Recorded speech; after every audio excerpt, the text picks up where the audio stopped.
Welcome to New Strength. I'm Christina Cook-Lee. New Strength is a daily devotional offering hope and encouragement to people who are trying to get and stay free from depression and/or dependency. I would encourage you to read along with me. If you're viewing directly on YouTube, check the description area below the screen for instructions on how you can. Thanks for joining me.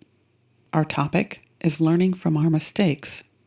The focus, pulling yourself out of the past.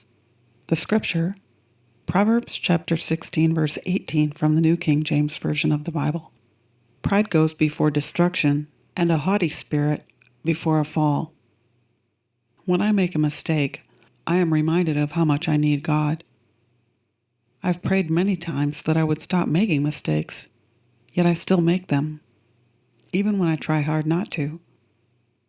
It's painful to have to realize that no matter how perfect I want to be, I'm just not. One way we can make the most of our mistakes is to realize that they keep us humble. And humble is what we should be, whether we're making mistakes or not. But just imagine if we didn't make mistakes. Wouldn't we get to feeling pretty smug and proud of ourselves? Wouldn't we look at other people who were still making mistakes and think all kinds of wrong things about their spirituality and character?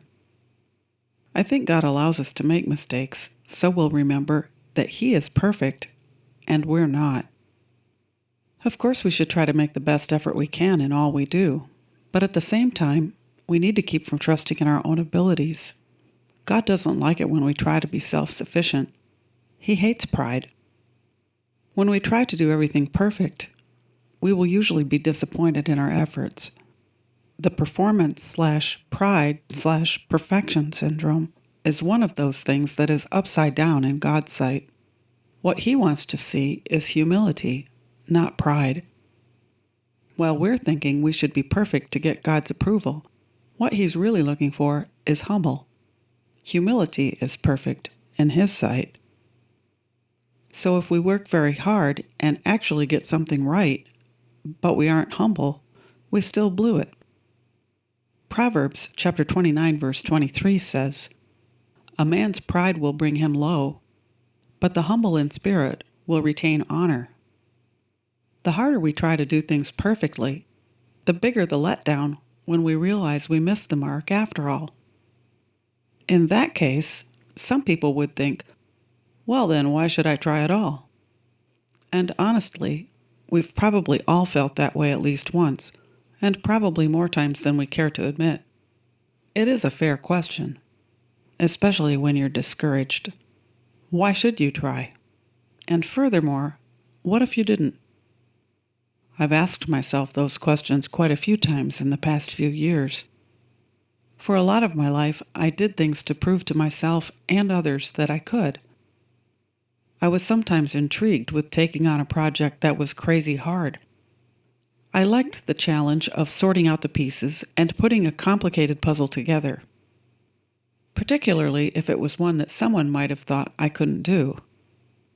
I also liked to do things that were harder than anything else I'd ever done. I liked the rush of pushing myself past my own personal best. These days, I think I've proved enough to myself and others.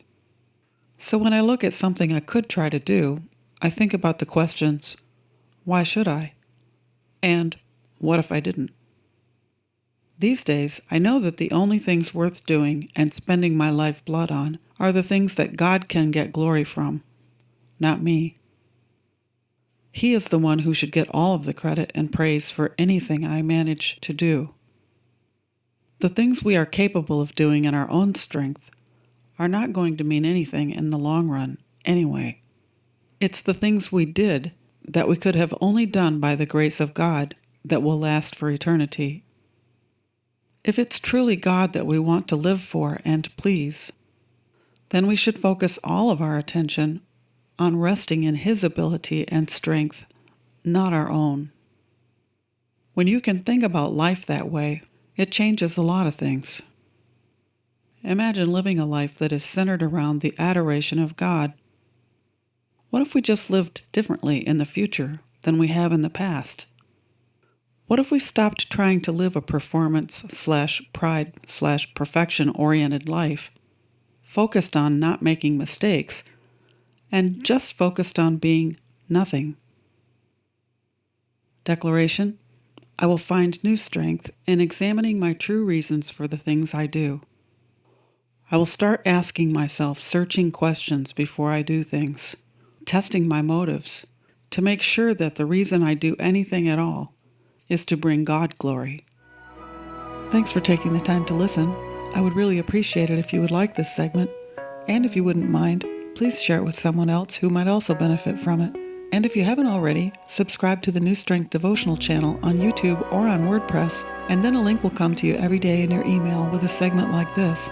And if you're already a subscriber, I'll look forward to meeting with you again tomorrow. My prayer is that you will find new strength day by day and endless blessings. I'm Christina Cook Lee.